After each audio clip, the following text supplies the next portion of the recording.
हाय, कैसे हैं आप लोग। उम्मीद करते हैं कि आप सब लोग बिल्कुल अच्छे से होंगे। आज का हमारा टॉपिक है अपरिमेय संख्या। परिमेय संख्या हम पढ़ चुके हैं। आज हम लोग जानेंगे अपरिमेय संख्या के बारे में कि अपरिमेय संख्या क्या है।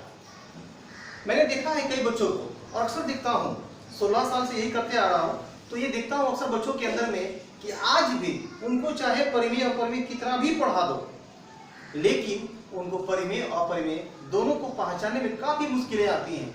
वो परिमेय को अपरिमेय बताते हैं, अपरिमेय को परिमेय बताते हैं। आखिर ऐसा क्यों होता है? कहीं ना कहीं कुछ ना कुछ या तो हम लोगों में गलती है या फिर बच्चे के अंदर गलती है कि बच्चे उसको पहचान नहीं पाते हैं, अच्छे से समझ नहीं पाते हैं।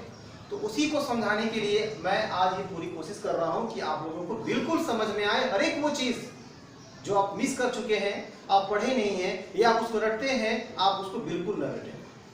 क्योंकि संघर्ष आप जितनी अधिक करोगे, जितनी अधिक संघर्ष आप करोगे, जीत उतनी ही शानदार होगी। देखिएगा, यह आने वाला समय ही आपको बताएगा।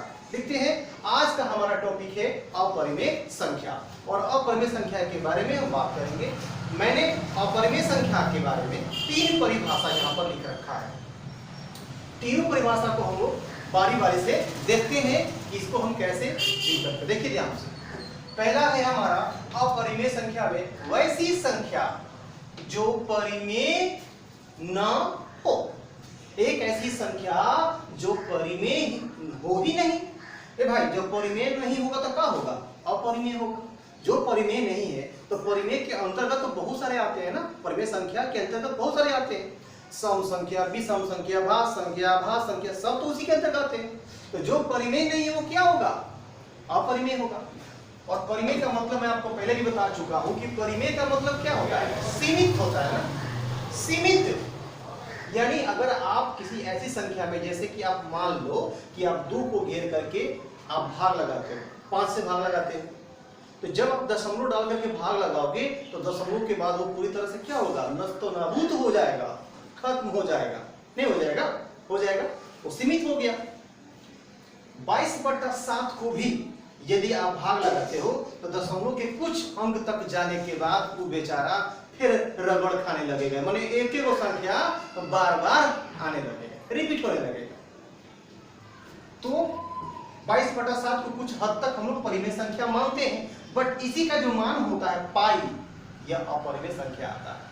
ये मैथ को सुविधा बनाने के लिए ऐसा किया जाता है। 22/7 या 3.14 प्रयोग किया जाता है ताकि हम अपने मैथ को बना सकें।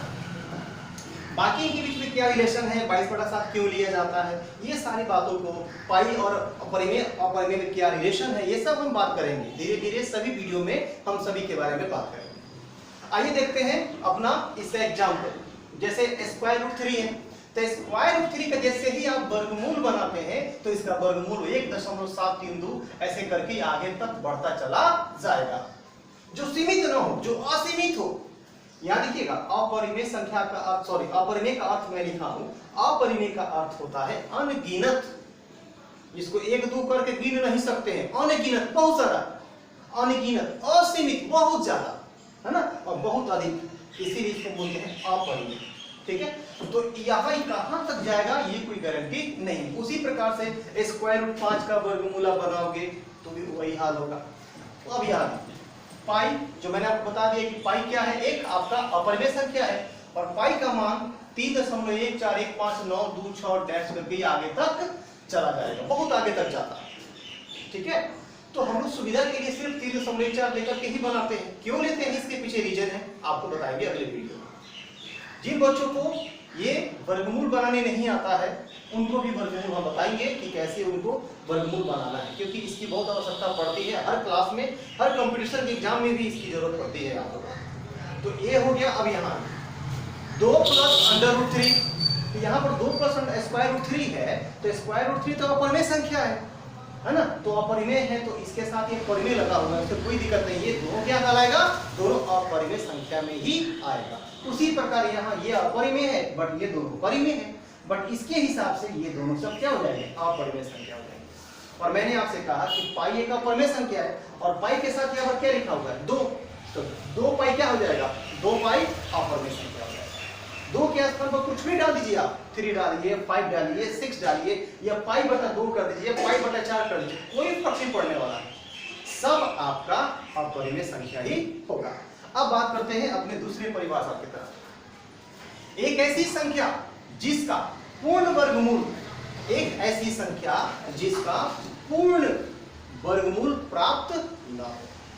पूर्ण वर्गमूल का मतलब जैसे स्क्वायर रूट 4 होता है तो स्क्वायर रूट 4 का वर्गमूल आप आसानी से निकाल सकते हो, 2 होता है। स्क्वायर रूट 9 का वर्गमूल आप निकाल सकते हो, 3 होता है। उसी प्रकार स्क्वायर रूट 49 का वर्गमूल आप निकालोगे 7 आएगा, लेकिन आप इसका वर्गमूल निकालेंगे तो इसका वर्गमूल निकलेगा जरूर, लेकिन दशमलव के बाद ये कहां तक बढ़ेगा किसी को पता नहीं, ठीक है, बहुत हद तक आगे जाता है। इसीलिए इसको क्या बोलते हैं, अपरिमेय संख्या कहते हैं। इसलिए मैंने कहा कि एक ऐसी संख्या जिसका पूर्ण वर्गमूल प्राप्त न हो उसे हम अपरिमेय संख्या कहते हैं। Square root 11, square root 13, square root 19, आप सब देख सकते हो ये क्या है, सब 11, 13, 19 क्या है, अभाज्य संख्या है। और अभाज्य संख्या का वर्गमूल जो है वो असीमित होता है। भाज्य संख्या का वर्गमूल, भाज्य में वो भी सभी भाज्य जगह नहीं, कुछ ही भाज्य संख्या का वर्गमूल आप बना सकते हो, सभी की नहीं बना सकते। बना सकते हो, क्यों नहीं, बट उसको दशमलव में आपको लाना पड़ेगा। लेकिन इसका तो वर्गमूल हमेशा दशमलव में ही आएगा, पूर्ण रूप से नहीं निकलेगा।